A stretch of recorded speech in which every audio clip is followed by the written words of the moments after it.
The fluorescent lights of the GlobalTech Finance building hummed with their usual monotonous drone as Diana Foster stepped out of the elevator on the 14th floor. Her coffee was still warm, her bag perfectly organized, and her morning routine undisturbed. Exactly how she liked it. At 29, Diana had built a life of careful predictability. No surprises, no drama. That was about to change. Diana Foster, a man in a dark suit, stood by her cubicle, his expression unreadable. Next to him, a woman with sharp eyes and a tablet clutched in her hands watched Diana approach. Yes? Diana's heart skipped. She recognized them immediately. Corporate security. We need you to come with us. Now. The walk to the conference room felt like a funeral march. Her colleagues' eyes followed her, whispers already spreading like wildfire. Diana's hands trembled as she clutched her coffee cup, the warmth no longer comforting. Inside the sterile conference room, a laptop was open, displaying spreadsheets and transaction records. Diana's supervisor, Margaret Chen, sat with her arms crossed, her face a mask of disappointment. Across from her, 2 men in suits waited. Investigators, Diana realized. Miss Foster, one investigator began, his voice cold and clinical. Over the past 7 days, your employee credentials were used to authorize wire transfers totaling $47 million to offshore accounts in the Cayman Islands. Would you care to explain? Diana's world tilted. What? That's impossible. I didn't... These are your digital signatures, the woman interrupted, pointing at the screen. Your access codes, your timestamps. I didn't do this, Diana's voice cracked. Someone stole my identity. Margaret leaned forward. Diana, we've worked together for 6 years. I want to believe you, but the evidence is damning. The FBI has been notified. Until this investigation concludes, you're suspended without pay. Diana stumbled out of the building 2 hours later, her badge confiscated, her reputation shattered. The autumn wind bit through her thin blazer as she stood on the sidewalk, numb. $47 million, offshore accounts, FBI investigation. She was being framed. But by whom? And why her? Her phone buzzed. Unknown number. Diana Foster. A gruff male voice. Yes? FBI Special Agent Robert Torres. We need to schedule an interview. Tomorrow, 9 a.m., Federal Building downtown. Don't leave the city. The line went dead. Diana's knees buckled. She sat on a nearby bench, staring at the people rushing past. People with normal lives, normal problems. Not facing federal prison for a crime they didn't commit. She had no one. Her parents had passed away 5 years ago. No siblings. Few friends. Her life had always revolved around work. The only person who'd ever truly known her was Marcus Hale, her ex-boyfriend, senior security consultant at GlobalTech. They'd dated for 18 months. Broken up 2 years ago when his career took off and hers stayed stagnant. He'd been charming, ambitious, impossibly handsome. The breakup had been amicable, or so she'd thought. Could she trust him now? Diana dialed before she could second-guess herself. Diana? Marcus's smooth voice sent a familiar shiver down her spine. I heard what happened. Are you okay? No. Her voice broke. Marcus, I didn't do this. Someone set me up. A pause. Where are you? Outside the office. Stay there. I'm coming. 20 minutes later, Marcus appeared in his tailored charcoal suit, his dark hair perfectly styled, those piercing blue eyes that had once made her feel safe now unreadable. He guided her to his car, a sleek black Audi, and drove without asking where. They ended up at a quiet cafe across town. Tell me everything, Marcus said. Leaning forward, his expression concerned. Diana recounted the morning's nightmare. The interrogation, the evidence, the suspension. Marcus listened intently, occasionally nodding, his fingers steepled under his chin. This is sophisticated, he finally said. Someone with serious access cloned your credentials. Digital signature forgery isn't amateur work. Can you help me? Diana's desperation leaked through. You work in security. You know the systems. Marcus's jaw tightened. Diana, if I get involved and it looks like I'm interfering with an investigation, please. She reached across the table, grabbing his hand. You're the only person I can trust. Something flickered in his eyes. Was it guilt? Pity? Diana couldn't tell. Okay, he said quietly. I'll look into it. Discreetly. But Diana, you need to be smart. Don't talk to anyone without a lawyer. The FBI will try to corner you. I don't have money for a lawyer. I'll take care of it. Marcus squeezed her hand. We'll figure this out. As he drove her home, Diana watched his profile. Strong, confident, impenetrable. She wanted to believe him. Needed to believe him. But a small voice in the back of her mind whispered, why is he being so helpful? The FBI interview the next morning was brutal. Agent Torres and his partner, Agent Kim, grilled Diana for 3 hours. Every answer felt like stepping into quicksand. The more she explained, the more suspicious she sounded. Miss Foster, you're telling us that someone stole your credentials, used them to embezzle $47 million, and you noticed nothing? No unauthorized logins, no alerts? I didn't get any alerts. Convenient. The lawyer Marcus had hired. A sharp woman named Rachel Ortiz interjected repeatedly, but Diana could see it in the agent's eyes. They thought she was guilty. When it finally ended, Rachel pulled Diana aside. They're building a case. We need evidence proving your innocence, not just your word. How? Someone at GlobalTech knows something. Find out who benefits from framing you. That night, Diana couldn't sleep. She sat in her small apartment, laptop open, diving into publicly available information about GlobalTech's finances, annual reports, shareholder meetings, executive profiles. And then she saw it. A footnote in last quarter's earnings report. Adjustments made to reconcile discrepancies in international accounts. Discrepancies. Adjustments. Diana's pulse quickened. She opened her old work email, miraculously still active, and searched archived messages. Months of mundane correspondence scrolled by until she found a thread from 18 months ago. Subject: Account reconciliation. Urgent. From Brian Murdoch, CFO. To Margaret Chen, CC, Marcus Hale. Diana's stomach dropped. Marcus was copied on financial reconciliation emails? Why would security be involved in accounting issues? She kept reading. The emails were vague but revealing.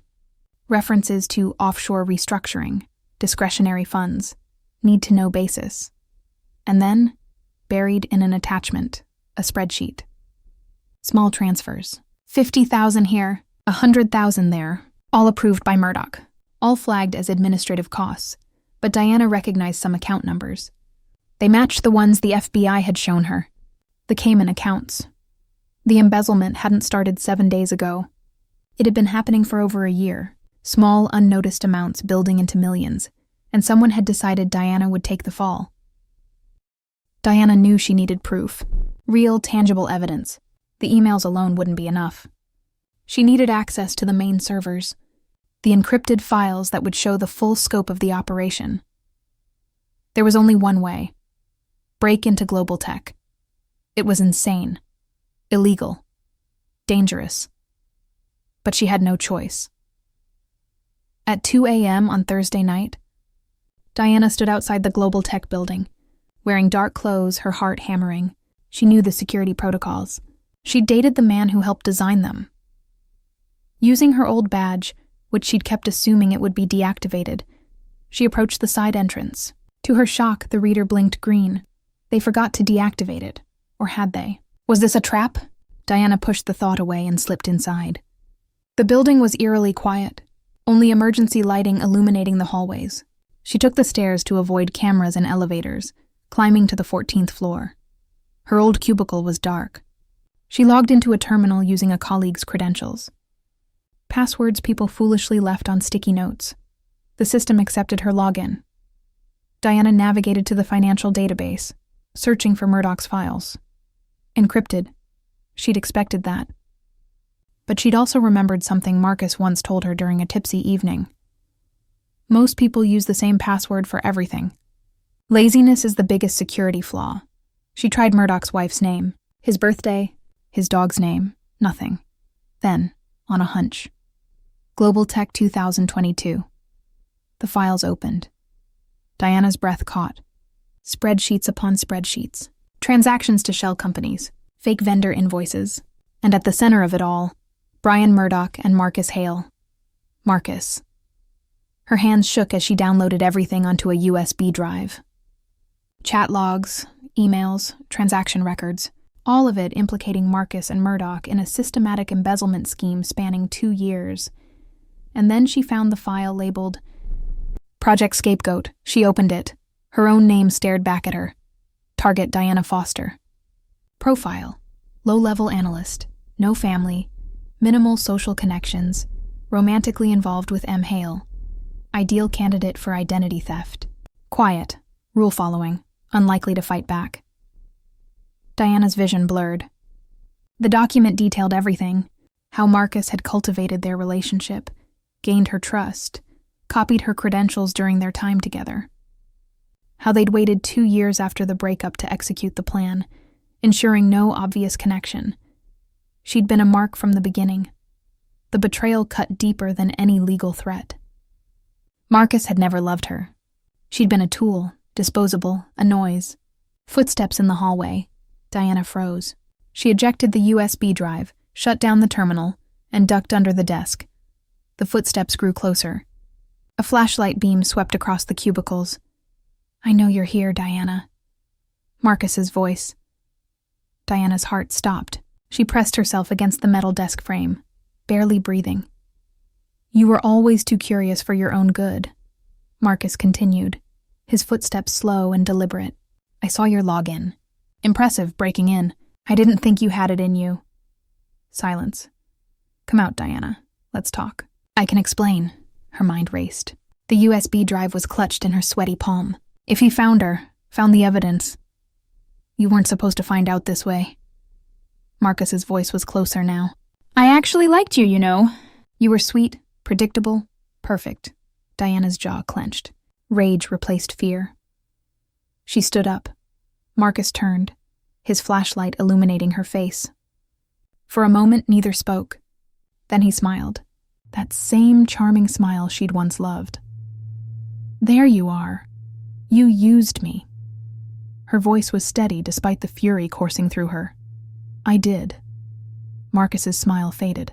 "But it was never personal, just business. Murdoch needed someone to take the fall. You fit the profile. So you pretended to love me, stole my credentials, ruined my life.